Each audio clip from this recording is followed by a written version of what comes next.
அனைவருக்கும் வணக்கம். கல்வியே துணை. இந்த வீடியோவில் வரலாற்றின் வரலாறுங்கிற தொகுப்பு மூலமாக வ.உ. சிதம்பரனார் அவர்கள் பற்றிய தகவல்களை நம்ம பார்க்க போகிறோம். ஸோ அடுத்தடுத்து இது மாதிரி வரலாற்றின் வரலாறு அப்படிங்கிற தொகுப்பில் ஒரு தலைவராக நம்ம பார்க்கலாம். ஸோ தேர்வு நோக்கையும் தாண்டி சில கூடுதலான தகவல்களுடன் இந்த வீடியோவை நம்ம பார்க்கலாம். ஒரு டிஎன்பிஎஸ்சியுடைய தேர்வு நோக்கை தாண்டி கூடுதலாக சில தகவல்கள், சரிங்களா? ஏன்னா தலைவர்கள் பற்றி நம்ம படிக்கும்போது வெறும் தகவல்களாக இருக்கிறதுக்காக மட்டுமே நம்ம அவங்கள படிக்கக்கூடாது.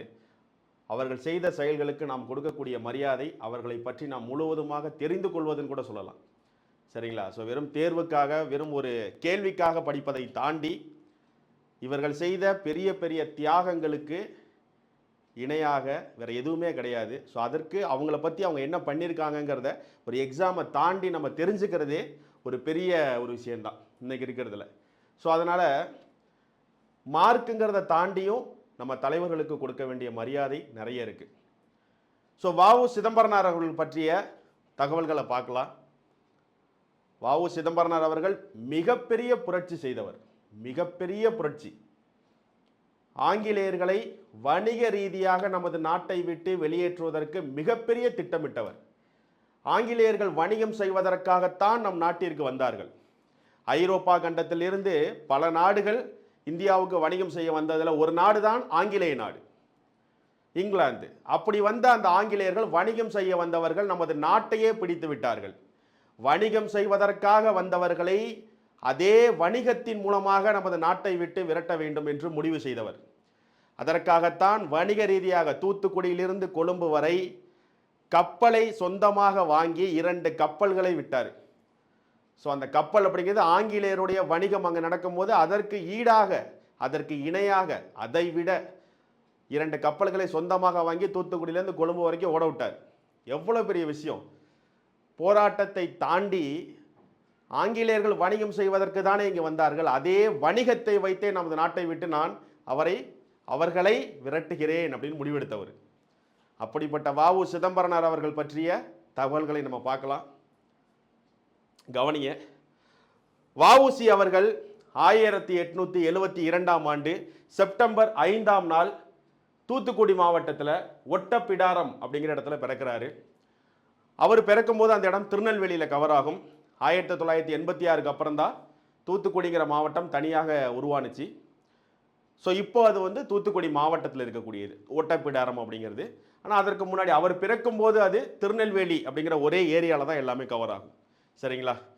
ஸோ அப்போ தூத்துக்குடி மாவட்டம் தான் நம்ம தெரிஞ்சுக்கணும். ஸோ தூத்துக்குடி மாவட்டத்தில் ஒட்டப்பிடாரம் அப்படிங்கிற இடத்துல 1872 செப்டம்பர் 5ஆம் நாள் பிறந்தவர் தான் வ.உ. சிதம்பரனார் அவர்கள்.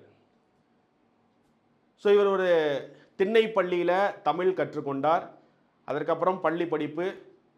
இவர் சட்டம் பயின்று ஒரு வழக்கறிஞராக மாறியவர்.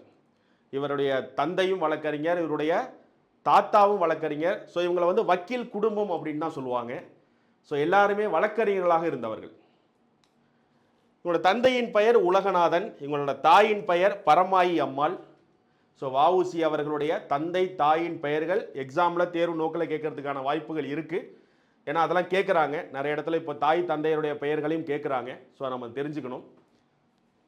ஸோ அவருடைய வாழ்க்கை, வ.உ.சி. அவர்கள் திண்ணை பள்ளியில் வீரப்பெருமாள் அண்ணாவியார் என்பவரை ஆசிரியராக கொண்டு தமிழ் கல்வி பயின்றார். இவருடைய திண்ணை பள்ளி, அப்போல்லாம் திண்ணை பள்ளி தான் இருந்துச்சு.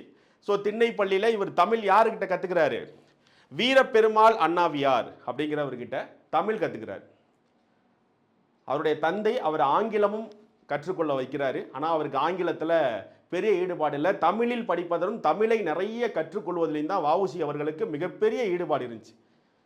திருக்குறளுக்கு உரை எழுதியுள்ளார். பார்த்துக்கோங்க, திருக்குறளுக்கு உரை எழுதியிருக்காருனாலே முடிஞ்சு போச்சு. அப்போ எந்த அளவுக்கு அவருக்கு தமிழ் மேல் ஒரு ஆர்வம் இருந்திருக்க வேண்டும் அப்படிங்கிறத, எந்த அளவுக்கு அதை கற்றிருந்திருப்பாரு அப்படிங்கிறத நீங்கள் யோசிச்சு பார்த்துக்கலாம். நிறைய மொழிபெயர்ப்பு நூல்கள் எழுதியிருக்காரு, தமிழில் டிரான்ஸ்லேட் பண்ணியிருக்காரு நிறைய நூல்களை.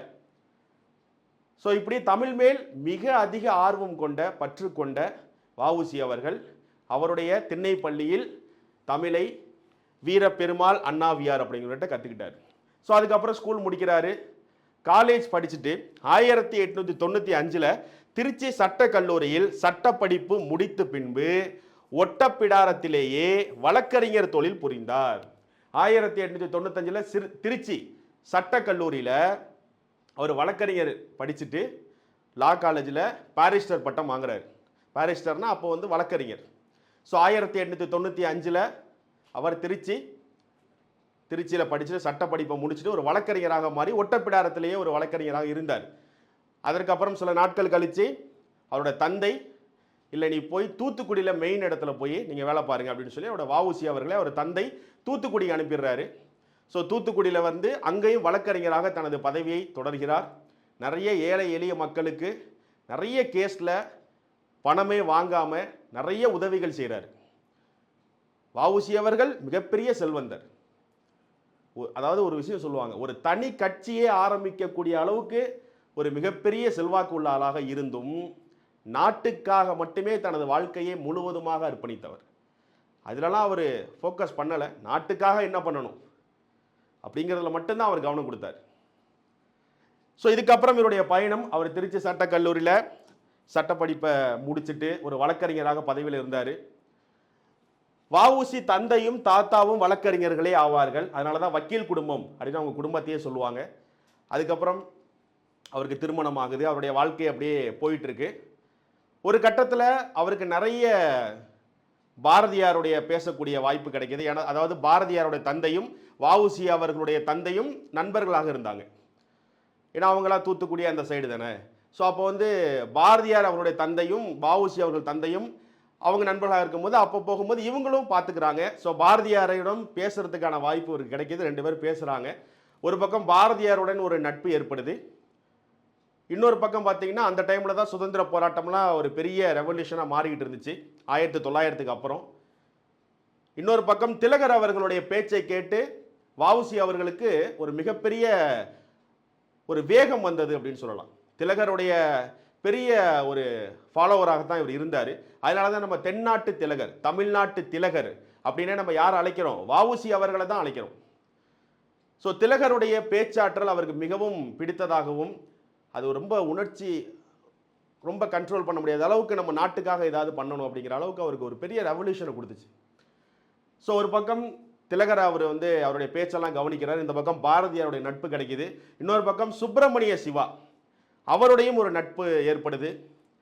ஸோ ஒரு பக்கம் சுப்பிரமணிய சிவா, இன்னொரு பக்கம் பாரதியார், இப்படி ஒரு பயங்கரமான ஒரு பாண்டிங் ஒன்று ஏற்பட்டுக்கிட்டு இருந்துச்சு இவங்களுக்குள்ளலாம். ஸோ இப்படி ஆரம்பித்த இந்த விஷயம் 1905 மதுரை தமிழ் சங்க உறுப்பினராக அவர் நியமிக்கப்பட்டார். ஸோ அப்போ தான் கொஞ்சம் கொஞ்சமாக அந்த வக்கீல் தொழிலை கொஞ்சம் கொஞ்சமாக அந்த நேரத்தை குறைச்சிட்டு, வழக்கறிஞராக இருக்கக்கூடிய நேரத்தை குறைச்சிட்டு அதிக நேரமாக மக்களுக்காக சேவை செய்வதிலும் சுதந்திர போராட்டத்தில் ஈடுபடுவதற்கு என்ன பண்ணலாம் அப்படின்னு, ஆங்கிலேயர்களை நமது நாட்டை விட்டு விரட்டுவதற்கு என்ன பண்ணலாம் அப்படிங்கிற அந்த விஷயத்தில் கவனத்தை நிறைய கொடுக்க ஆரம்பித்தார். இப்படி கொஞ்சம் கொஞ்சமாக விட்டுட்டு ஒரு லெவலில் என்ன பண்ணிட்டார், அந்த வழக்கறிஞர் பதவியே, அதாவது அவர் வழக்கறிஞராகவே இல்லாமல் முழு நேரமாக சுதந்திர போராட்டத்தில் ஈடுபட தொடங்கினார். ஸோ 1900 அப்புறம் அவர் கொஞ்சம் கொஞ்சமாக அந்த வழக்கறிஞர் பதவியே, அதுக்கே அவருக்கு டைம் இல்லை, முழுவதுமாக சுதந்திர போராட்டத்தில் ஈடுபட்டார் அப்படின்னு சொல்லலாம். இப்படிதான் அவருடைய வாழ்க்கையை ஆரம்பிக்குது. சரிங்களா? ஆங்கிலேயரை நாட்டை விட்டு வெளியேற்ற வேண்டும் என்ற வஉசி முழு நேரமாக சுதந்திர போராட்டத்தில் ஈடுபட்டார். அதுக்கு முன்னாடி வரைக்கும் அவர் ஒரு வழக்கறிஞராக இருந்து கொண்டு சில அந்த இதெல்லாம் வாதாடிய சில சக்ஸஸ் பண்ணிட்டு அப்படியே இருந்தார். ஆனால் இது இல்லை, நம்ம முழு நேரமாக சுதந்திர போராட்டத்தில் ஈடுபட வேண்டிய நேரம் வந்துருச்சு அப்படின்னு சொல்லி அவர் முழு நேரமாக அதில் ஈடுபடுறார். ஒரு பக்கம் அவருக்கு நண்பராக சுப்பிரமணிய சிவா, இன்னொரு பக்கம் பாரதியார். ஸோ இவங்கெல்லாம் சேர்ந்து தான் திருநெல்வேலி தூத்துக்குடி பக்கத்தில் ஒரு பெரிய ரெவல்யூஷனை உருவாக்கிட்டு இருந்தாங்க. சரிங்களா? லோகமானிய பாலகங்காதார திலகர் இவர் நட்பை பெற்றார். அதான் திலகருடைய நட்பை பெற்றார். அவருடைய பேச்சை கவனித்தார். அவருடைய பேச்சு இவருக்கு மிகவும் பிடித்ததாகவும் உணர்ச்சி பூர்வமாகவும் இருந்துச்சு. அந்த அளவுக்கு ரொம்ப கவனமாக கவனித்தார் அவருடைய பேச்சை. இவருடைய வஉசியின் முதல் அரசியல் கட்டுரை சுதேசபிமானம் தலைப்பில் மதுரை விவேகபானு அப்படிங்கிற பத்திரிகையில் 1906 பிப்ரவரி மாதம் வெளிவந்துச்சு. அவருடைய ஃபர்ஸ்ட் அரசியல் கட்டுரை, ஒரு அரசியல் கட்டுரை ஒன்று எழுதுறாரு. அந்த அரசியல் கட்டுரை 1906 விவேகபானு அப்படிங்கிற ஒரு பத்திரிகையில் அது வெளியில் வருது. இந்த விவேகபானுக்கு ஒரு பின்னால் ஆசிரியராகவும் இருந்திருக்கார். ஸோ அவருடைய முதல் அரசியல் கட்டுரை இப்படி தான் வெளியில் வந்துச்சு. சுதேசாபிமானம் அப்படிங்கிற ஒரு பேரில் ரிலீஸ் ஆகுது. சரிங்களா? ஸோ இப்படி தான் கொஞ்சம் கொஞ்சமாக தன்னுடைய பயணத்தை அதிகப்படுத்துகிறாரு. சுதந்திர போராட்டத்தில் அவருடைய எண்ணத்தையும் அவருடைய செயல்பாடையும் அதிகப்படுத்திக்கிட்டே வந்தார். வஉசி வீர உரைகளை மக்களிடையே ஆற்றினார். வஉசி மேடையில் பேச ஆரம்பித்தார். மக்களை கூட்டமாக கூட்டி பேச ஆரம்பித்தார். என்ன நடக்குது நம்ம நாட்டில்? ஆங்கிலேயர்களை நமது நாட்டை விட்டு அகற்ற வேண்டும்.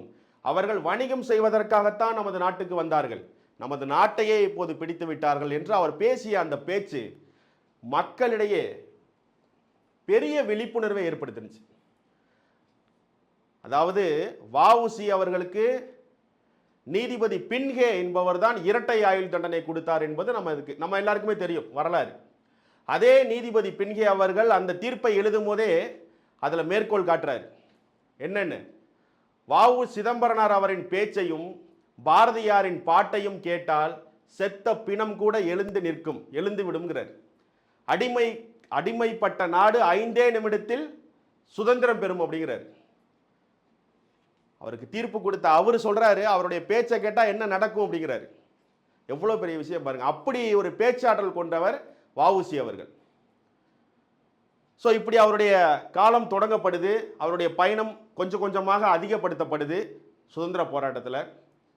அப்போ தான் ஒரு முக்கியமான ஒரு பிரச்சனை நம்ம நாட்டில் வந்துச்சு. வங்க பிரிவினை அப்படிங்கிற வங்காளத்தை 2ஆக கர்சன் பிரபு பிரித்தார். அது மூலமாக ஒரு பெரிய போராட்டம் வெடித்தது. வங்காளத்தை கிழக்கு வங்காளம் மேற்கு வங்காளம் என்று 2ஆக பிரித்தாங்க. அதை வச்சு ஒரு பெரிய பிரச்சனையை உருவானிச்சு. பெரிய போராட்டங்கள்லாம் நம்ம ஸ்டார்ட் பண்ணோம். வங்காளத்தை நீங்கள் எப்படி இப்படி பிரிக்கலாம் அப்படின்னு சொல்லி திரும்ப அதை ஒன்று சேர்க்க சொல்லி. ஸோ அந்த வங்க பிரிவினையின் ஒரு விளைவு தான் சுதேசி இயக்கம் என்ற ஒரு இயக்கம் பிறந்தது. சுதேசி இயக்கம் என்றால் ஆங்கிலேயருடைய பொருட்களையோ அவங்களுடைய கல்வி நிலையத்திலேயோ எதுலேயுமே நம்ம யாரும் ஸ்பெண்ட் பண்ணக்கூடாது. அவங்களுக்கு பொருளாதார ரீதியாக நமது எந்த விதமான பலனும் அவங்களுக்கு இருக்கக்கூடாது. நமக்கு ஒன்று தேவைன்னா அது நம்மளே செஞ்சுப்போம். ஒரு கடையில் ஒரு பொருள் வாங்குறீங்களா, நம்ம ஊருக்காரங்க யார் கடை வச்சிருக்காங்களோ அவங்கள்ட்ட போய் வாங்குங்க. ஆங்கிலேயர்களை புறக்கணிக்கிறது தான் சுதேசி இயக்கம். ஆங்கிலேயர்களுடைய எதுவுமே நமக்கு வேண்டாம். அப்போ என்ன ஆகும்? அவங்களுக்கு எந்த விதமான லாபமும் நம்மளால அவங்களுக்கு கிடைக்காம போயிடும். பொருளாதார ரீதியாக அவங்களுக்கு பயங்கரமான ஒரு அடி விழுகும். அதை தான் எல்லாரும் செஞ்சாங்க. எல்லாரும் அவங்க கிட்ட பொருள் வாங்க வேண்டாம், அவங்கள நிராகரிப்போம் அப்படின்னு நினைச்சுக்கிட்டு இருந்த அந்த ஒரு நேரத்தில் தான் வஉ சிதம்பரனார் அவரின் ஒரு சிந்தனை யாரும் நினைத்து கூட பார்க்க முடியாத அளவுக்கு இருந்துச்சு. வணிகம் செய்வதற்காகத்தானே ஆங்கிலேயர் நமது நாட்டிற்கு வந்தார். அதே வணிகத்தை நாம் செய்து அவரை இந்த இடத்தை விட்டு நம்ம அகற்றுவோம் பிளான் பண்றாரு. அந்த டைம்ல தூத்துக்குடியிலிருந்து கொழும்பு வரைக்கும் கப்பல் ஆங்கிலேயருடைய கப்பல் தான் பயணத்தில் இருக்கும். மக்கள் அதில் தான் போயிட்டு வரணும். ஸோ அந்த இடத்த ஒரு முடிவு பண்ணி நம்ம ஒரு தனியாக கப்பல் கம்பெனியை ஒன்று ஆரம்பித்து நம்ம சொந்தமாக கப்பல் வாங்கி நம்ம இந்த தூத்துக்குடியிலேருந்து கொழும்பு வரைக்கும் விடுவோம்.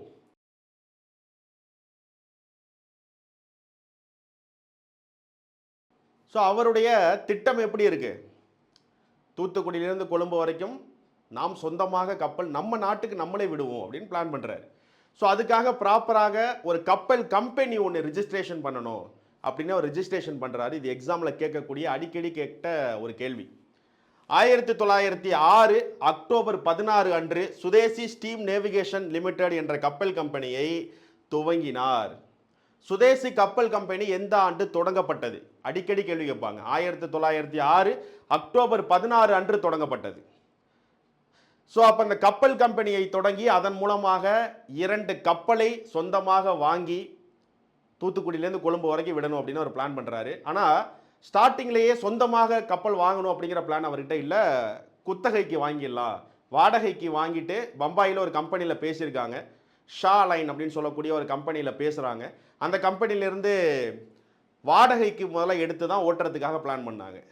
ஆனால் இந்த ஷா லைன் அப்படிங்கிற அந்த கம்பெனியில் ஆங்கிலேயர்கள் அவங்களுக்கு ஒரு அச்சுறுத்தல் கொடுக்குறாங்க. நீங்கள் கப்பலை கொடுக்கக்கூடாது. ஏன்னா அவங்களுக்கு பயம். வஉசியுடைய செயலை பார்த்து அவர்கள் பயம் தாங்க முடியல.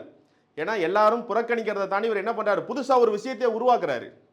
புதுசாக ஒரு வணிகத்தையே உருவாக்குறாரு. அந்த வணிகத்தில் ஆங்கிலேயர்களுக்கு பெரிய இழப்புகள் ஏற்படும். அப்போ அதை பார்த்து பயப்படுறாங்க. அப்போ அந்த கம்பெனி கிட்ட சொல்கிறாங்க, நீங்கள் கப்பலை கொடுக்கக்கூடாது. நீங்கள் வஉசி அவர்கள் கேட்ட மாதிரி நீங்கள் அந்த கப்பலை வாடகைக்கு கொடுத்தா உங்களுடைய கம்பெனியை நாங்கள் அட்டாக் பண்ணுவோம். உங்களுக்கு நிறைய பிரச்சனை வரும் அப்படிங்கிற மாதிரி அவங்கள மிரட்டுறாங்க. அப்போ இந்த ஷா லைன் கம்பெனி அப்படிங்கிறவங்க பின்வாங்கிடுறாங்க.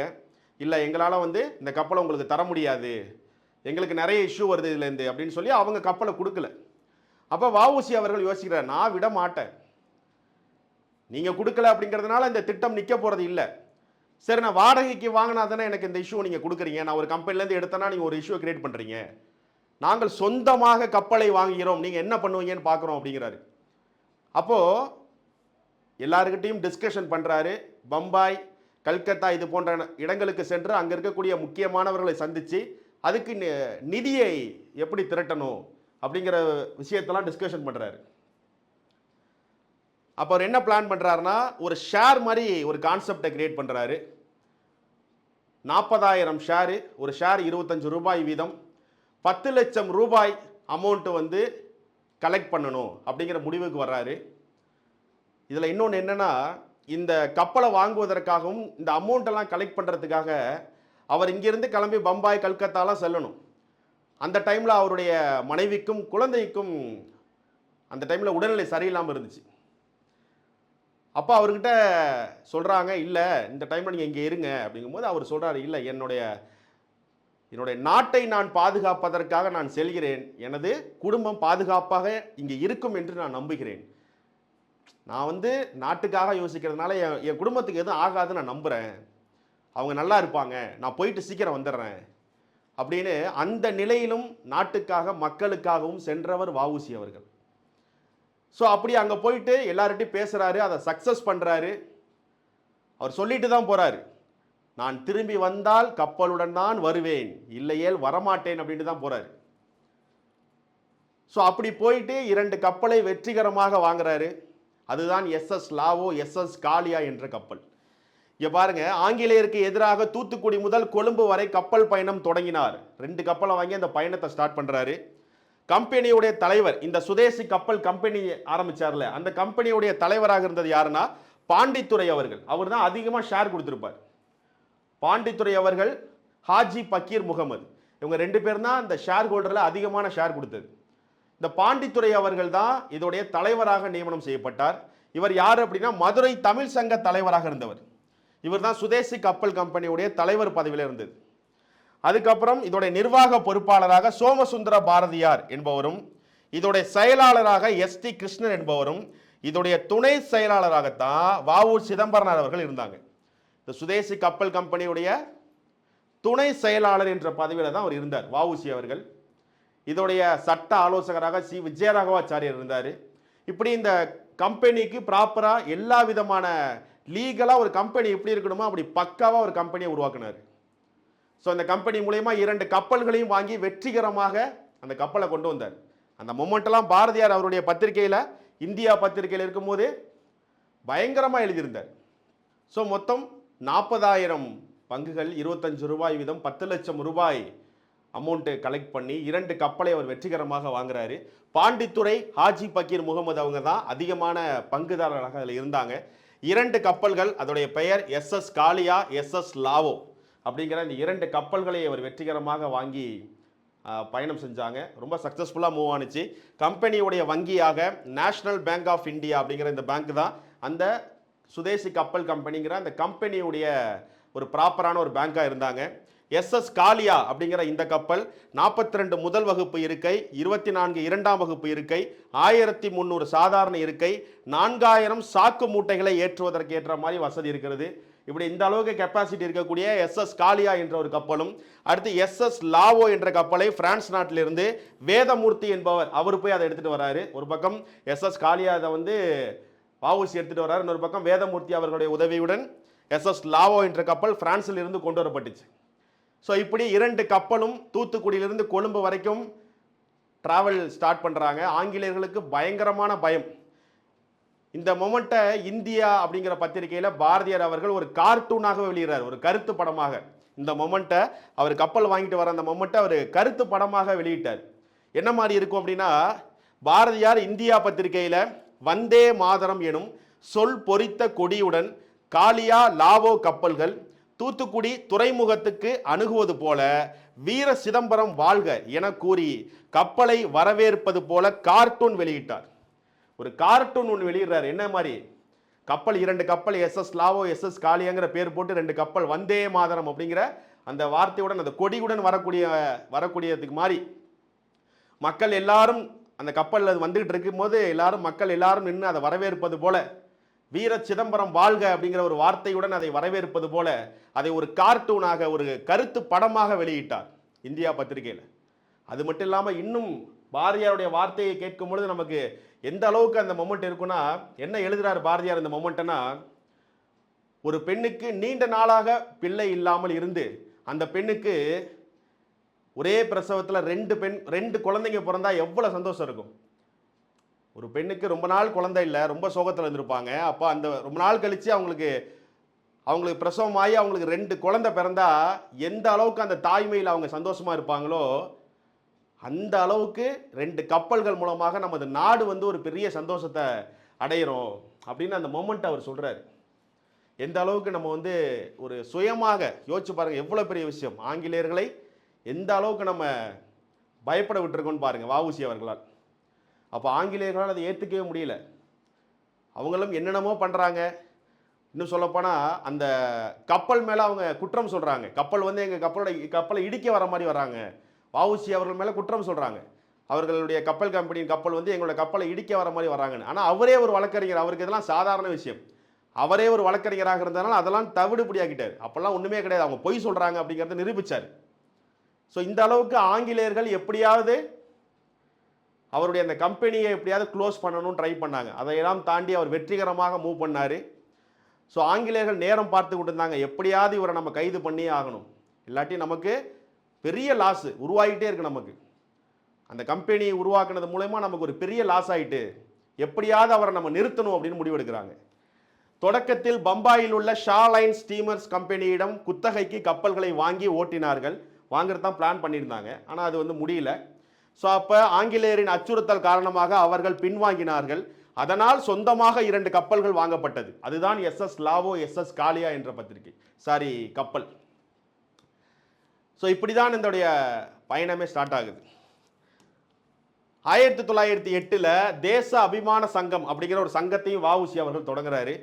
வஉசி அவர்கள் சுப்பிரமணிய சிவா பாரதியாருடன் சேர்ந்து சுதந்திர போராட்டத்தில் ஈடுபட்டார். ஸோ அதுக்கப்புறம் தான் ரொம்ப வஉசி அவர்கள் ஒரு பக்கம் சுப்பிரமணிய சிவா, இன்னொரு பக்கம் பாரதியார் என்று எல்லாரோடையும் சேர்ந்து மிகப்பெரிய புரட்சி பண்ணிட்டு இருந்தார், சுதந்திர போராட்டத்தில் ஈடுபட்டார். இன்னும் சொல்ல போனால் 1908 கோரல் மில் நூற்பாலை வேலை நிறுத்த திட்டம், தொழிலாளர்களுக்கு வாரத்திற்கு ஒரு நாள் விடுமுறை, அப்புறம் அவங்களுக்கான சரியான ஊதியம், இதையெல்லாம் கிடைக்க வேண்டும் என்று தூத்துக்குடியில் இருக்கக்கூடிய அந்த மில்லில் வேலை நிறுத்தத்தில் தொழிலாளர்களுடன் ஈடுபட்டார். 9 நாள் நடந்த அந்த போராட்டம் வெற்றியில் முடிந்தது. அதாவது தொழிற்சங்கங்களே இல்லாத டைம்லேயே தொழிலாளர்களுக்காக வேலை நிறுத்தத்தில் ஈடுபட்டு வெற்றியை கண்டவர் வஉசி. அதை புரிஞ்சுக்கணும், அதுதான் முக்கியம். அதாவது தொழிலாளர் சங்கமே அந்த டைமில் அவ்வளோவா கிடையாது. அந்த நேரத்திலேயே தொழிலாளர்களுக்காக கூடவே நின்று வேலை நிறுத்தம் செஞ்சு அதில் வெற்றியும் பெற்றார். வாரத்தில் ஒரு நாள் லீவு, ஊதியம் உண்டு, ஊதிய உயர்வு கொடுக்கறது இவ்வளோ நாளுக்கு அப்புறம் அப்படிங்கிற மாதிரி எல்லா பேட்டர்னையும் கொடுத்து சக்ஸஸ் பண்ணார். அதுக்கப்புறம் தான் தொழிற்சங்கங்கள்லாம் நிறைய உருவானுச்சு, அதுக்கு முன்னாடியே அவர் பண்ணார். ஸோ இதெல்லாம் நீங்கள் புக்கில் படிச்சிருப்பீங்க. 1908 தூத்துக்குடியில் அந்த மில்லில் வேலை நிறுத்தம் பண்ணி சக்ஸஸ் பண்ணார் அப்படின்னு சொல்லி.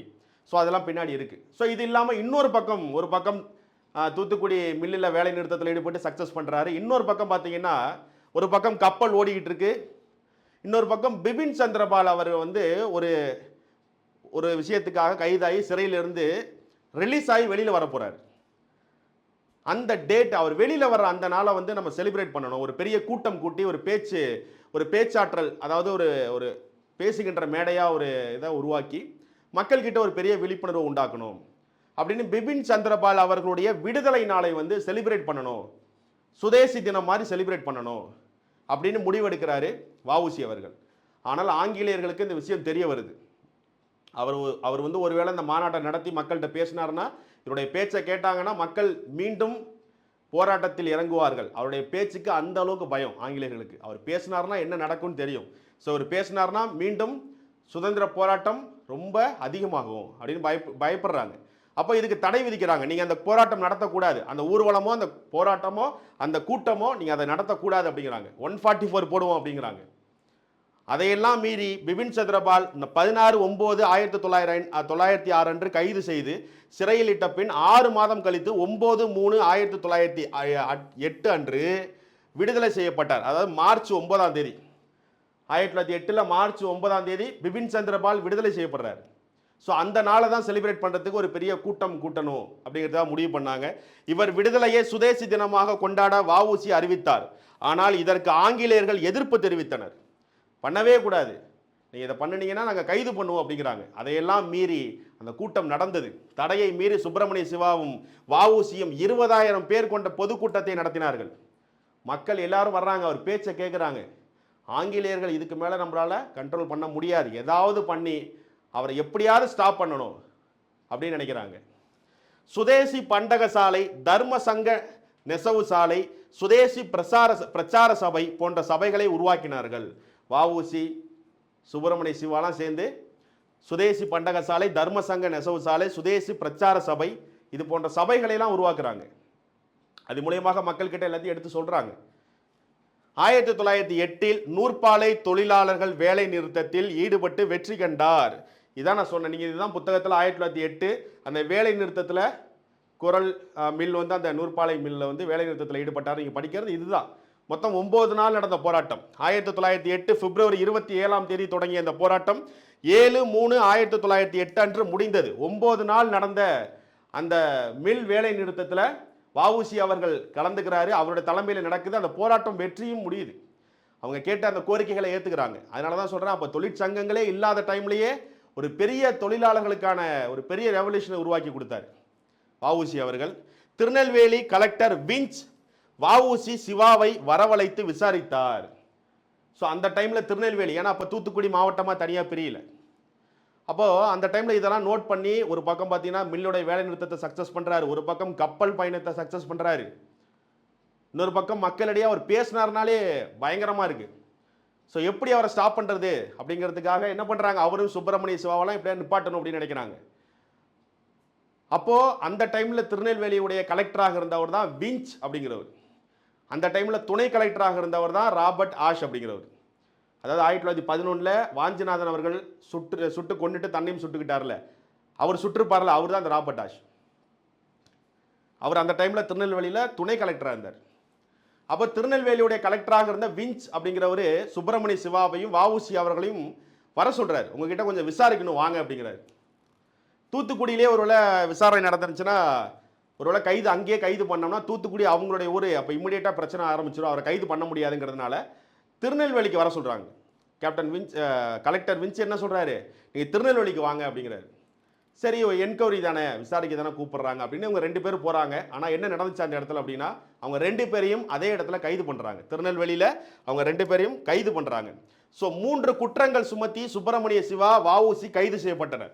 1908 மார்ச் 12 அப்படிங்கிற டேட்டில் என்ன பண்ணுறாங்க, அவர்கள் மேல் ஒரு முக்கியமான 3 குற்றத்தை சுமத்தி விஞ்ச் என்ன பண்ணுறாரு, அவர் அரெஸ்ட் பண்ண சொல்கிறாங்க. ஸோ அவங்க 2 பேரும் கைது செய்யப்படுறாங்க. வஉசி அவர்களுடைய கைதும் சுப்பிரமணிய சிவா அவர்களுடைய கைதும் வெளியில் தெரிஞ்சோடனே மக்கள் பெரிய போராட்டத்தில் ஈடுபட்டாங்க. பெரிய பெரிய போராட்டம். வஉசி அவர்கள் கைது செய்யப்பட்டாருங்கிறது தெரிஞ்சோடனேயே திருநெல்வேலி முழுவதும் தூத்துக்குடி முழுவதும் பயங்கரமான போராட்டம் நடந்தது. மக்கள் எல்லாம் வெகுண்டு எழுந்தார்கள். கைதை எதிர்த்து கிளர்ச்சி வெடித்தது. அவங்களுடைய கைதை எதிர்த்து கிளர்ச்சி வெடித்தது. வந்தே மாதரம் என்ற முழக்கம் எங்கும் ஒலித்தது. வந்தே மாதரம் என்ற முழக்கத்துடன் எல்லாரும் போராட்டத்தில் ஈடுபடுறாங்க அவருடைய கைதை எதிர்த்து. மாவட்ட செஷன்ஸ் நீதிமன்ற நீதிபதி பின்ஹே சரியாக விசாரிக்காமல் 1908 ஜூன் 30 வழக்கு விசாரணை நிறைவுற்றதாக அறிவிக்கிறார். வழக்கை சரியாகவே விசாரிக்கல. யாரு, நீதிபதி பின்ஹே அப்படிங்கிறவர். அவர் தான் தீர்ப்பே கொடுத்தவர். சரியாக விசாரிக்காம ஒரு சைடா விசாரிச்சுட்டு ஆங்கிலேயருக்கு ஆதரவாக அவர் என்ன பண்றாரு, இந்த வழக்கு முடிஞ்சிருச்சு, விசாரிக்கிறதெல்லாம் முடிஞ்சிருச்சுன்னு அறிவிக்கிறார். அறிவிச்சுட்டு ஜட்ஜ்மெண்ட் ரிலீஸ் பண்றாரு. நீதிபதி பின்ஹே அப்படிங்கிறவர் தான் வஉசி அவர்களுக்கும் சுப்பிரமணிய சிவா அவர்களுக்கும் தீர்ப்பை கூறியது. என்ன தீர்ப்பு, இரட்டை ஆயுள் தண்டனை அப்படிங்கிறார். வஉசி அவர்கள் ஆங்கிலேயருக்கு எதிராக மக்களிடம் பேசுவதால் ஒரு 20 ஆண்டு சிறை தண்டனையும், சுப்பிரமணிய சிவா அவர்களுக்கு ஆதரவு கொடுத்ததால் ஒரு 20 ஆண்டு சிறை தண்டனையும், மொத்தமாக 40 ஆண்டு சிறை தண்டனை, இரட்டை ஆயுள் தண்டனை நான் விதிக்கிறேன் அப்படின்னு பின்கே அவர்கள் அறிவிக்கிறார்.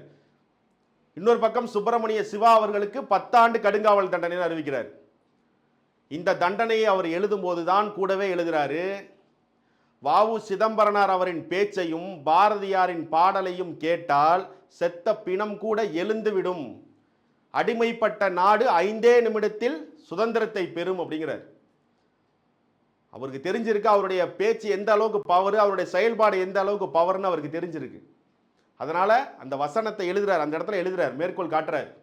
ஸோ அந்த தண்டனை அறிவிக்கப்பட்டதன் நிலை பயங்கரமான போராட்டம் இடிச்சது. ஏன்னா இரட்டை ஆயுள் தண்டனைனா அந்த நேரத்தில் அவ்வளோ பெரிய தண்டனைலாம் யாருக்கும் வழங்கினதே கிடையாது. இவர் என்ன குற்றம் செய்தார், எதற்காக இவருக்கு இவ்வளோ பெரிய தண்டனை? அப்போ அவருக்கு 40 ஆண்டு கடுங்காவல் தண்டனை, சுப்பிரமணிய சிவாவுக்கு ஒரு பக்க தண்டனை, அவர் அந்தமான் சிறைக்கு அனுப்ப சொல்லி உத்தரவிடுறாங்க. அந்தமான் சிறைக்கு தான் அந்த இரட்டை ஆயுள் தண்டனை. ஆனால் அந்தமான் சிறைக்கு அனுப்பல, அவரை கோயம்புத்தூர் சிறைக்கு தான் அழைச்சிட்டு போகிறாங்க. அந்த டைமில் அவர் உடல்நிலை சரியில்லாதனால அவ்வளோ தூரம் அழைச்சிட்டு போக முடியாது. அப்போ கோயம்புத்தூர் சிறையில் தான் அவரை அரெஸ்ட் பண்ணி வைக்கிறாங்க. ஸோ இப்படி தான் இந்த கைது அறிவிக்கப்பட்டுச்சு. ஓகேவா? ஸோ வஉசிக்கு 40 ஆண்டுகள் சிறை தண்டனையும் சுப்பிரமணிய சிவாவுக்கு 10 ஆண்டுகள் சிறை தண்டனையும் தீர்ப்பளிக்கப்பட்டது. நீதிபதி பின்கே அப்படிங்கிறவர் தான் தீர்ப்பை சொன்னார். வஉசி அவர்கள் அந்தமான் சிறைக்கு அனுப்ப உத்தரவிடப்பட்டது. ஆனால் அந்தமான் சிறைக்கு அனுப்ப முடியாதனால கோயம்புத்தூர் சிறைக்கு தான் அவர் அனுப்பப்பட்டார். அங்கே தான் அடைக்கப்பட்டார். கோயம்புத்தூரில் இருந்துட்டு அதுக்கப்புறம் கண்ணனூர் சிறை, கேரளாவில் இருக்கக்கூடிய கண்ணனூர் சிறைங்கிற அந்த சிறையில் கொஞ்ச நாள் இருந்தார். 1908 கைது செய்யப்பட்டதுலேருந்து 1910 அது வரைக்கும் பார்த்தீங்கன்னா கோயம்புத்தூர் சிறையில் இருந்தார்.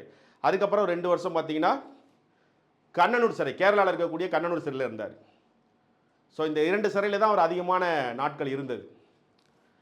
4/11/1908 அன்று வழக்கின் மேல்முறையீட்டில் சிறை தண்டனை 6+4 காலமாக குறைக்கப்பட்டது. அதாவது 10 ஆண்டாக குறைக்கப்பட்டுச்சு. மேல்முறையீடு பண்ணாங்க, அவருடைய தண்டனையை 40 ஆண்டு கால தண்டனையை குறைக்க சொல்லி மேல்முறையீடு பண்ணதில் 10 ஆண்டு காலமாக குறைக்கப்பட்டுச்சு. அதை தாண்டி இன்னும் அடுத்த ஒரு மேல்முறையீடு பண்ணதில் 6 ஆண்டுகளாக அவருடைய காலம் குறைக்கப்பட்டுச்சு. அந்த 40 ஆண்டுங்கிற சிறை தண்டனை கொஞ்சம் கொஞ்சமாக மேல்முறையீடு பண்ணி கடைசியாக 6 ஆண்டு அப்படின்னு குறைக்கப்படுது. கோயம்புத்தூர் சிறையில் சித்திரவதைப்படுத்தப்பட்டார், செக்கிழுத்தார், கல்லுடைத்தார். கோயம்புத்தூர் சிறையில் அவர் இருக்கும்போது அவரை என்ன பண்ணுறாங்க, சித்திரவதைப்படுத்துகிறாங்க. அவருக்கு சரியான உணவையே கொடுக்கல. சரியான உணவை கொடுக்காம அவருடைய உடல் மிகப்பெரிய மோசமான சூழ்நிலைக்கு போகுது. அவருடைய கைகள்லாம் பெரிய ஒரு கம்பியை கட்டி விடுறாங்க. அது பயங்கர வெயிட்டாக இருக்கும், அது அவரால் சுமக்கவே முடியாது. அதெல்லாம் கட்டி விடுறாங்க. வேணுங்கனே அவரை போட்டு கொடுமைப்படுத்துகிறாங்க. அதையெல்லாம் அவர் கொஞ்சம் கூட கலங்கவில்லை. அதுக்கு அவரே சொல்கிறார், என் நாட்டுடைய சுதந்திரத்திற்காக நீ எவ்வளோ பெரிய துன்பம் கொடுத்தாலும் நான் அதை ஏற்றுக்கிறேன், எனக்கு அது துன்பமாகவே தெரியாது அப்படிங்கிறார். நீ என்ன வேணாலும் பண்ணிக்க, ஆனால் நீ நினைக்கிறது நடக்காது, அவ்வளோதான். அந்த கோயம்புத்தூர் சிறையிலேயே அவர் நினச்சிருந்தா எப்படியோ வாழ்ந்திருக்கலாம். ஆனால் அதெல்லாம் எனக்கு எதுவும் வேண்டாம். உங்களுடைய ஆங்கிலேயர்கள்ட்ட சொல்கிறார், நீங்கள் எனக்கு எந்த விதமான சலுகையும் கொடுக்க வேண்டாம், என் நாட்டுக்காக நான் இங்கே தான் இருக்கணும், இப்போ நான் உங்களால் என்ன முடியுமோ பண்ணிங்க, அவ்வளோதான் அப்படின்ட்டார். ஸோ கோயம்புத்தூர் சிறையில் ரொம்ப அவரை போட்டு டார்ச்சர் பண்ணுறாங்க. செக்கிழுக்கிறாரு. அவர் இழுத்த அந்த செக்கை நம்ம சென்னை காந்தி மண்டபத்தில் நினைவு சின்னமாக அந்த இடத்துல வைக்கப்பட்டிருக்கு. அதை இழுக்கும் போது அவரெல்லாம் நான் கவலையே படலைன்ட்டார். நான் இந்த செக்கை இழுத்தாலும் என் சுதந்திர நாட்டிற்காக, சுதந்திரம் பெறப்போகும் என் நாட்டிற்காக இதை நான் ஒரு தேர் மாதிரி நினச்சி தான் இழுப்பேன், எனக்கு இதில் எந்த பிரச்சனையும் இல்லைன்ட்டார். யோசிச்சு பாருங்கள், எப்படி ஒரு மனிதன் இந்த அளவுக்கு மன ரீதியாகவும் உடல் ரீதியாகவும் எவ்வளவு வலிமையான ஒரு ஆளாக இருந்தால் இவ்வளவு பிரச்சனைகளை அவரால் சமாளிச்சிருக்க முடியும். ஸோ அப்போ அவ்வளவு சித்திரவதைகளையும் தாண்டி அங்கே இருக்கார். ஆனால் அவருடைய உடல்நிலை ரொம்ப மோசமாக போணுச்சு. ஸோ அதுக்கப்புறம் அவரை கண்ணனூர் சிறைக்கு மாற்றுறாங்க. ஸோ அங்கேயும் கொஞ்ச நாளாக இருந்தார். அதுக்கப்புறம் வஉசி சிறையில் வாடிடும் பொழுது சுதேசி கப்பல் கம்பெனியின் 2 கப்பல்களை ஆங்கிலேயர்கள் மிரட்டி வாங்கினர். இதுதான் உள்ளதிலே ரொம்ப கஷ்டமான ஒரு செய்தி. அவர் கஷ்டப்பட்டுட்டு இருக்கார். எவ்வளவு கஷ்டம் யோசிச்சு பாருங்க. அவரை ஜெயிலில் அந்த அளவுக்கு கொடுமைப்படுத்துறாங்க. ஆனால் அதெல்லாம் நாட்டுக்காக நான் பார்த்துக்கிறேன் அப்படிங்கிறார். ஆனால் அவர் உள்ளே இருக்கும்போது ஒரு செய்தி அவருக்கு வருது, உங்களுடைய சுதேசி கப்பல் கம்பெனியை ஆங்கிலேயர்களை மிரட்டி வாங்கி விட்டார்கள். அந்த கம்பெனியுடைய டைரக்டர்களாக இருந்தவங்களாம் என்ன பண்ணிட்டாங்க, ஆங்கிலேயர்கள் மிரட்டியதால் அவங்ககிட்டே அந்த கப்பலை கொடுத்துட்டாங்க, அந்த கம்பெனியை கொடுத்துட்டாங்க அப்படிங்கிற விஷயம் வரும்போது அவரால் தாங்கிக்கவே முடியல. அந்த கப்பலை நீங்கள் உடைச்சு சுக்குநூறா வங்க கடலில் கூட தூக்கி போட்டிருக்கலாமே, அதை போய் ஆங்கிலேயருக்கு கொடுத்துட்டீங்களே அப்படின்னு அவ்வளவு மனம் நொந்து போயிருந்தார் அந்த டைமில். அவ்வளோ வேதனையுடன் அந்த விஷயத்தில் இருந்தார். ஸோ அந்த கம்பெனி பாருங்கள், அந்த கம்பெனியை உருவாக்குவதற்காக தன் தன் குடும்பத்தை எல்லாம் விட்டு நாட்டுக்காக உழைத்த சென்ற வஉசி அவர்கள், ஆனால் அவர் ஜெயிலில் இருக்கும்போது அந்த கம்பெனியே இப்போ ஆங்கிலேயர் வாங்கிட்டாங்க அப்படின்னு கேட்கும்போது அவருக்கு அந்த எந்த அளவுக்கு அவர் கஷ்டப்பட்டிருப்பார். ஸோ அதை வந்து ஒரு கடிதம் மூலமாகலாம் நண்பர்களுக்கு கடிதம் எழுதி அதை ஷேர் பண்ணார். ஸோ அந்த வார்த்தைகளெல்லாம் பார்க்கும்போது நமக்கு அது சாதாரணமாக கடந்து போக முடியாது. அந்த வார்த்தைகள்லாம் நம்ம பார்த்தோம்னா உங்களுக்கு அதை அந்த லெட்டர்ஸ்லாம் படிக்க வாய்ப்பு கிடைச்சிச்சுன்னா பாருங்கள், ஓகேவா. இது குறித்து வஉசி மிகவும் வேதனை அடைந்தார். 1912 டிசம்பர் 24ஆம் நாள் வஉசி விடுதலையானார். உள்ளதிலேயே ரொம்ப கஷ்டமான விஷயமே இங்கே தான். ஸோ இவ்வளவு பெரிய விஷயங்களை செய்த வஉசி அவர்கள் சிறையிலிருந்து 1912 டிசம்பர் 24ஆம் நாள் சிறையிலிருந்து வெளிவரும்போது அவரை வரவேற்பதற்காக சென்றது வெறும் சிலரே. அதில் சுப்பிரமணிய சிவாவும் மற்றும் இன்னும் சிலர் மட்டுமே தான் இருந்தாங்க. அதை பார்க்கும்போது அவருக்கு என்ன தோணியிருக்கும், எவ்வளோ கஷ்டப்பட்டிருப்பார். நமது நாட்டுக்காக அவ்வளோ பெரிய செல்வந்தராக இருந்த வஉசி அவர் அந்த செல்வத்தை எல்லாம் நாட்டு மக்களுக்காகவே கொடுத்தவர். அவர் நினைச்சிருந்தார்னா எப்படியோ வாழ்ந்திருக்கலாம். ஆனால் நாட்டுக்காகவும் நாட்டு மக்களுக்காகவும் வாழ்ந்த அவர் சிறையிலிருந்து வெளிவரும் பொழுது அவரை வரவேற்க சென்றது சில நபர்கள் மட்டுமே. அதில் சுப்பிரமணிய சிவா இருந்தார், அவ்வளோதான். அது மிக மிக அந்த விஷயத்தை நம்ம ஒரு டைமும் நம்ம அதை கேள்விப்படும் போது அதை நம்மளால் கடந்தே போக முடியாது. அவ்வளவு வலியுடன் இருக்கக்கூடிய ஒரு செய்தி. அதனால தான் நான் சொல்கிறேன், ஒரு தேர்வு நோக்கில் நம்மளால் இதெல்லாம் டேட்டாவாக படிச்சுட்டுலாம் கடந்து போயிட முடியாது. இதெல்லாம் இந்த விஷயத்தெல்லாம் கேள்விப்பட்டுட்டு ஒரு செகண்ட் உங்களால் உணர்ச்சி வசப்பட்டு அந்த மொமெண்ட்டை நினச்சி பார்க்க முடியாமல் உங்களால் கடந்து போக முடியுமா அப்படின்னு யோசிச்சு பாருங்கள், முடியவே முடியாது.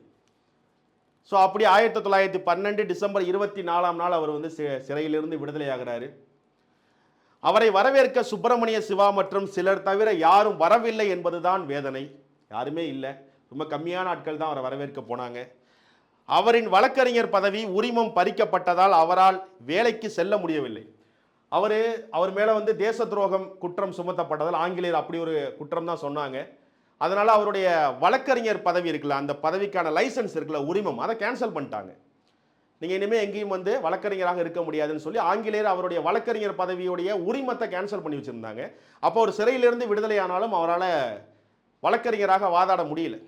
அப்போ அவர் என்ன பண்ணுவார், அவருடைய வேலைக்குன்னு ஒன்று வேணும்ல அவருக்கு, அப்புறம் செய்ய முடியல. ஏன்னா அவர் இருந்த செல்வம்லாம் போச்சு, எல்லா மக்களுக்காகவும் நாட்டுக்காகவும் செலவு பண்ணிட்டார். ஜெயிலேருந்து விடுதலை ஆகும்போது ரொம்ப வறுமையில் இருக்கார். அப்போது அவர் ஒரு வேலைக்கு போகணும், ஆனால் அவருடைய வேலை வழக்கறிஞர் பதவி, ஆனால் அது அவரால் பண்ண முடியல. அவருடைய உரிமத்தை கேன்சல் பண்ணிட்டாங்க. மயிலாப்பூர், பெரம்பூர், சிந்தாதிரிப்பேட்டை என மாறி மாறி வாடகை வீட்டில் வாழ்ந்தார். யோசிச்சு பாருங்க, எவ்வளவு பெரிய செல்வந்தர், வக்கீல் குடும்பம், ஆனால் வாடகை வீட்டில் மாறி மாறி வறுமையில் வாழ்ந்தார். எவ்வளவு பெரிய வழி. இதெல்லாம் நம்ம எப்படி தேர்வு நோக்கில் ஒரு செகண்டில் படிச்சுட்டு நம்மளால் கடந்து போக முடியும்? அப்படிப்பட்ட ஒரு மிகப்பெரிய தலைவர் வஉசி அவர்கள். ஸோ அப்புறம் அவருடைய வாழ்க்கையே பார்த்தீங்கன்னா ரொம்ப வறுமையில் இருந்தார். ஒரு சின்ன மளிகை கடை, அந்த மாதிரி ஒரு கடை வச்சுருந்தார். 1920 கல்கத்தா காங்கிரஸ் மாநாட்டில் ஒரு உறுப்பினராக கலந்துக்கிட்டார். அதுக்கப்புறம் வெளியில் வந்தோடனே அவர் அமைதியாக இல்லை, அவரால் முடிஞ்சதை எல்லாத்தையும் பண்ணுறாரு. ஸோ 1920 கல்கத்தாவில் நடந்த காங்கிரஸ் மாநாட்டில் அவர் கலந்துக்கிறாரு ஒரு உறுப்பினராக. மீண்டும் வழக்கறிஞராக பதவி உரிமம் பெற விண்ணப்பிக்கிறாரு. எனக்கு மீண்டும் வந்து லைசன்ஸ் கொடுங்க, எனக்கு அந்த லைசன்ஸை ரினிவல் பண்ணி கொடுங்க அப்படின்னு ஆங்கிலேயர்கிட்ட விண்ணப்பிக்கிறார். ஆனால் எல்லா ஆங்கிலேயர் ரிஜெக்ட் பண்ணாங்க. ஆனால் ஒரே ஒருத்தர் மட்டும் ஆங்கிலேய நீதிபதி என்ன பண்ணுறாருன்னா, எனக்கு வந்து அவரை பற்றி தெரியும், எனக்கு 1908 நான் அவரை வந்து பார்த்துருக்கேன், ரொம்ப நேர்மையான ஒரு மனிதன் வஉசி, அவருடைய லைசன்ஸை திருப்பி கொடுத்துடணும் அப்படின்னு முடிவு பண்ணது வாலஸ் என்ற ஒரு நீதிபதி தான். ஸோ நீதிபதி வாலஸ் என்ற ஒரு ஆங்கிலேய நீதிபதி அவருடைய வக்கீல் உரிமத்தை திரும்ப கொடுக்குறாரு. அதனால தான் வஉசி அவர்கள் அவருடைய பெயராய் வாலஸ் அப்படிங்கிற அவருடைய பெயரை வாலேஸ்வரன் அப்படின்னு அவருடைய மகனுக்கே பேர் வச்சார் அப்படின்னு சொல்லுவாங்க. ஸோ இப்போ இந்த நீதிபதி அவருடைய உரிமத்தை திரும்ப பெற்று கொடுத்தார். அதன் மூலமாக கொஞ்ச காலம் வழக்கறிஞர் பதவியும் ஏழை எளிய மக்களுக்காக செஞ்சு கொடுத்துட்டு இருக்காரு. ஸோ இருந்தாலும் அவருடைய வாழ்க்கை அதுக்கப்புறம் ரொம்ப கஷ்டமான ஒரு சூழ்நிலையில தான் மூவ் ஆனிச்சு. ரொம்ப கஷ்டப்பட்டார், வறுமையில் இருந்தார். அவரால் ஒரு நிலையான ஒரு வாழ்க்கையை வாழ்கிறதுக்கே ரொம்ப கஷ்டப்பட்டார். இதெல்லாம் கேட்கும்போது நமக்கு எப்படி இதெல்லாம் நம்மளால் கடந்து போக முடியும்? ஏன்னா எப்படி இருந்த ஒரு மாமனிதர், நாட்டுக்காகவே எல்லாத்தையும் தனது தனது வாழ்க்கை, தனது பணம் எல்லாத்தையும் செலவு பண்ணவர். சரிங்களா? 1927 காங்கிரஸில் திரும்ப ஜாயின் பண்ணுறாரு. ஒரு ப்ராப்பராக ஜாயின் பண்ணார். சேலத்தில் நடைபெற்ற 3வது கட்சி மாநாட்டிற்கு தலைமை உரை இவர் தான் பேசினார். சேலத்தில் நடைபெற்ற காங்கிரஸுடைய ஒரு தலைமை ஒரு உரை நடந்துச்சு. அதில் தலைமை உரையாற்றினது இவர் தான். இந்த தலைமை உரையை தான் பின்னாடி ஒரு பெயரில் ஒரு நூலாக வெளியில் வந்துச்சு. அவர் பேசின இந்த பேச்சு நான் அது என்னங்கிறத பின்னாடி சொல்கிறேன். பிறகு கட்சியிலிருந்து விலகியே இருந்தார். அதுக்கப்புறம் அவர் கட்சியிலலாம் பெரிய ஈடுபாடோட இல்லை, அவர் விலகி தான் இருந்தார். 1936 நவம்பர் 18ஆம் நாள் உடல்நலம் சரியில்லாமல் காலமானார். ஸோ இவ்வளவு சுதந்திரத்திற்காக இவ்வளவு கஷ்டப்பட்ட, இவ்வளவு விஷயங்களை தியாகம் செய்த வ.உ. சிதம்பரனார் அவர்கள் நமது நாடு சுதந்திரம் பெறுவதை பார்க்காமலேயே இறந்து விட்டார் என்பதுதான் மிகப்பெரிய வலி. ஸோ அவருடைய பெரிய எண்ணமே நம்ம நாட்டுடைய சுதந்திரத்தை பார்க்கணும்னு. ஆனால் அதுக்கு முன்னாடியே அவர் இறந்துட்டார் அப்படிங்கிறத அது ஒரு சாதாரண ஒரு செய்தியாக நம்மளால் கடக்க முடியாது. இருந்தாலும் அவருடைய பங்கு நம்ம நாட்டுடைய சுதந்திரத்தில் மிகப்பெரியது. அதை ஒரு சாதாரண விஷயமாலாம் கடந்து போயிட முடியாது. அவர் அவருடைய நண்பருக்கு ஒரு கடிதம் எழுதியிருப்பார். நீங்கள் பார்த்துருப்பீங்களான்னு தெரில. அவருடைய கடைசி நேரத்தில் அவருடைய நண்பருக்கு ஒரு கடிதம் எழுதுறாரு. அந்த கடிதத்தையே ஷேர் பண்ணியிருப்பாங்க. அந்த கடிதத்தில் என்ன எழுதியிருப்பாருன்னா, வந்த கவிஞர்க்கெல்லாம் மாறியன பண் பொருட்களை தந்த இந்த சிதம்பரன் சந்தமிழ் வெண்பா சொல்லி பாரெல்லாம் பல பொருட்களுக்காக ஓடுகின்றான், நாவும் தோளும் நலிந்து அப்படின்னு எழுதியிருப்பார். அதுக்கு என்ன அர்த்தம்? வந்த தமிழ் என்று சொல்லி வந்த அனைத்து கவிஞர்களுக்கும் பல பொருட்களை அள்ளி தந்தேன், வந்தவங்களுக்கெல்லாம் உதவி கேட்டவங்களுக்கெல்லாம் உதவி பண்ணேன். ஆனால் இன்னைக்கு என்னால் என்னுடைய நிலையே சரியாக பாதுகாக்க முடியல, நான் ரொம்ப வறுமையில் தள்ளப்பட்டிருக்கேன், எனக்கே இன்றைக்கி அவ்வளோ வறுமையாக இருக்குது அப்படிங்கிறத அவ்வளோ வழியோடு அந்த கடிதத்தை எழுதியிருப்பார். அவருடைய நண்பருக்கு எழுதியிருப்பார். இந்த கடிதத்தில் யோசிச்சு பாருங்கள். வந்தவங்க ஒரு காலத்தில் எப்படிலாம் நான் எல்லாருக்கும் கேட்குறதெல்லாம் கொடுத்துட்டேன், ஆனால் இன்றைக்கி எனக்கு வறுமையில் நான் ரொம்ப கஷ்டப்படுறேன் அப்படின்னு அவருடைய கடைசி நேரத்தில் அவருடைய நண்பருக்கு ஒரு கடிதம் எழுதியிருந்தார். சரி, கவனிங்க. ஸோ குறிப்புகள் இப்போ தேர்வு நோக்கில் அவருடைய வாழ்க்கையில் நமக்கு வாழ்க்கையை தாண்டி தேர்வு நோக்கில் நமக்கு என்ன குறிப்புகள் வேணும் அப்படின்னா, திருக்குறளுக்கு உரை விளக்கம் தந்துள்ளார். திருக்குறளுக்கு உரை எழுதியிருக்காரு. ரத்தின கவிராயர் எழுதிய இந்நிலை எனும் நூலுக்கும் உரை எழுதியிருக்காரு. பக்தி நூலான சிவஞான போதம் என்ற நூலுக்கு உரை எழுதியிருக்காரு. மெய்யறிவு, மெய்யறம், பாடல் திரட்டு, சுயசரிதை, இதெல்லாம் அவருடைய நூல். சுயசரிதை அவரே எழுதியிருக்காரு. அவருடைய சுயசரிதை அவரே எழுதியிருக்காரு. ஸோ அவரோட சுயசரிதை இருக்கு. பாடல் திரட்டு எழுதியிருக்காரு. மெய்யறம் அப்படிங்கிற ஒரு நூல், மெய் அறிவு அப்படிங்கிற ஒரு நூல், இது எல்லாமே அவர் எழுதிய நூல். இது எல்லாம் அவர் எழுதின உரை. சரிங்களா? சேலம் மாநாட்டில் அவர் பேசிய அந்த தலைமை உரை ஆற்றினார்ல, அது எனது அரசியல் பெருஞ்சொல் அப்படிங்கிற பேரில் வெளியில் வந்துச்சு. எனது அரசியல் பெருஞ்சொல் அப்படிங்கிற பேரில் அவர் பேசின பேச்சு வெளியில் வந்துச்சு. விவேகபானு இந்து நேசன் தி நேஷனல் அப்படிங்கிற பத்திரிகையில ஆசிரியராக இருந்திருக்காரு. விவேகபானு இந்து நேசன் தி நேஷனல் அப்படிங்கிற பத்திரிகையில அவர் ஆசிரியராக இருந்திருக்காரு. மொழிபெயர்ப்பு நூல், அவர் ஆங்கில நூலை தமிழில் மொழிபெயர்த்தார். யாருடையதுன்னா ஜேம்ஸ் ஆலன் அப்படின்னு சொல்லக்கூடிய இவர் எழுதின ஆங்கில நூலை தான் தமிழில் மொழிபெயர்த்தார். என்னென்ன நூல் அப்படின்னா, 1909 மனம் போல் வாழ்வு அப்படின்னு அவர் எழுதின ஆஸ் எ மேன் அப்படிங்கிற இந்த புக்கை அவர் எழுதினார். அவர் ஆங்கில இது கேட்க மாட்டாங்க, தமிழில் அவர் எழுதினார் தான் கேட்பாங்க. மனம் போல் வாழ்வு, அகமே புறம், வலிமைக்கு மார்க்கம், சாந்திக்கு மார்க்கம். ஸோ இது எல்லாமே அவர் எழுதின மொழிபெயர்ப்பு நூல். ஆங்கிலத்திலிருந்து தமிழில் டிரான்ஸ்லேட் பண்ணார். அது எல்லாமே இவருடையது தான். இந்த 4 நூலுமே ஜேம்ஸ் ஆலன் அப்படிங்கிற இவருடைய நூலை தான் அவர் தமிழில் மொழிபெயர்த்தார். இவர் எழுதின மெய் அறிவுங்கிற நூல் இருக்குல்ல, இவர் எழுதின மெய் அறிவு, அது வ.உ.சி. கண்ணனூர் சிறையில் இருந்தபோது மற்ற கைதிகளுக்கு நீதி நெறிகளை விளக்குவார். அதை தான் ஒரு நூலாக எழுதப்பட்டுச்சு. அந்த சிறையில் ஒரு மனிதன் எப்படி வாழ வேண்டும், எப்படி பயனுள்ள வாழ்க்கை வாழ்ந்துட்டு போகணும் அப்படிங்கிறதெல்லாம் டீட்டெயிலாக எழுதிடுவார். அதெல்லாம் பேசினார் அவங்கள்ட்ட. அதையே ஒரு நூலாக எழுத சொல்லி அங்கே இருக்கிற கைதிகள் கேட்டாங்க. அங்கே இருக்கிற தியாகம் செய்தவர்கள் எல்லாமே போராட்டத்தில் ஈடுபட்டவர்கள் தான். ஸோ அவங்கெல்லாம் கேட்டாங்க, அதனால் எழுதினார். அதுதான் மெய்யறிவு. இது மொத்தம் 10 அதிகாரங்களை உடையது. அடுத்து அவர் எழுதின சுயசரிதை நூல் முதல் பகுதி 1916 வெளிவந்தது. அவருடைய சுயசரிதை நூல் அவர் எழுதினது 1916 ஃபர்ஸ்ட் பார்ட் வந்துச்சு. 2ஆம் பகுதி 1930 வந்துச்சு. இந்த இரண்டும் சேர்த்து 1946 இந்த 2 பகுதியும் சேர்த்து ஒரே நூலாக வெளியில் வந்துச்சு. ஓகேவா? 1972 செப்டம்பர் 5ஆம் தேதி அவருக்கான அஞ்சல் தலை வெளியிடப்பட்டது. சரிங்களா? அவருடைய ஸ்டாம்ப் ரிலீஸ் பண்ணாங்க 1972 செப்டம்பர் 5ஆம் தேதி. அவருடைய நூற்றாண்டு தினம் அதை அந்த டைமில் தான் ரிலீஸ் பண்ணாங்க. 2011 தூத்துக்குடி துறைமுகத்துக்கு வஉசி அவர்களுடைய பெயர் தான் சூட்டப்பட்டது. வஉ சிதம்பரனார் அவரின் பெயர் தான் தூத்துக்குடி துறைமுகத்திற்கும் வைக்கப்பட்டது. சென்னை காந்தி நினைவு மண்டபத்தில் அவர் செக்கு எழுத்தாரில் அந்த செக்கை வந்து அங்கே வச்சுருக்காங்க. நீங்கள் போனால் அங்கே பார்க்க முடியும். எவ்வளோ நாட்கள் அதை தாண்டி போயிருப்பீங்க, ஆனால் அதை பார்த்துருப்பீங்களான்னு தெரியல. இதுக்கப்புறம் உங்களுக்கு ஒருவேளை இவ்வளோ நாள் பார்க்காம இருந்தீங்கன்னா அதையெல்லாம் பார்த்துருங்க தயவு செஞ்சு. அவர் எவ்வளோ கஷ்டப்பட்டார் அப்படிங்கிறத அந்த அந்த இடத்துல போய் அதை நேரில் பார்த்தாலே தெரிஞ்சுக்க முடியும். சரிங்களா? மாப்போசி எழுதிய நூல்கள். மாப்போ சிவஞானம் அவர்கள் வஉ சிதம்பரனார் அவர்கள் பற்றி எழுதிய நூல் கப்பலோட்டிய தமிழன், தளபதி சிதம்பரனார், இதெல்லாம் அவர் எழுதின நூல். அதாவது மாப்போசி அவர்கள் வஉசியை பற்றி எழுதின நூல். சரிங்களா? இது வந்து அவர் எழுதின ஒரு லெட்டர், வஉசி அவர்கள் எழுதின ஒரு கடிதம். அவருடைய கையெழுத்தை பாருங்க. ஸோ அதுக்காக நான் இதை எடுத்துகிட்டு வந்தேன். ஸோ அவர் எழுதின இந்த கையெழுத்துகள் மூலமாக நம்மால் அவர் ஏதோ ஒரு ரூபத்தில் நம்ம பார்க்க முடியுது அப்படின்னு நான் நினைக்கிறேன். ஸோ இங்கே பாருங்கள், இது அவர் எழுதின ஒரு கடிதம். எப்போ எழுதியிருக்காரு? 7/11/1934 எழுதியிருக்காரு. ஸோ அவர் எழுதின ஒரு கடிதம் அதை வந்து கிடச்சிது. ஸோ அதனால் அதை எடுத்து நான் வச்சேன். ஸோ அதுக்கப்புறம் ஸோ அவருடைய அந்த போஸ்டல் ஸ்டாம்ப் ரிலீஸ் பண்ணாங்கல்ல, அஞ்சல் தலை, அது. அதுக்கப்புறம் 1900 அவர் எடுத்த ஒரு ஃபோட்டோ.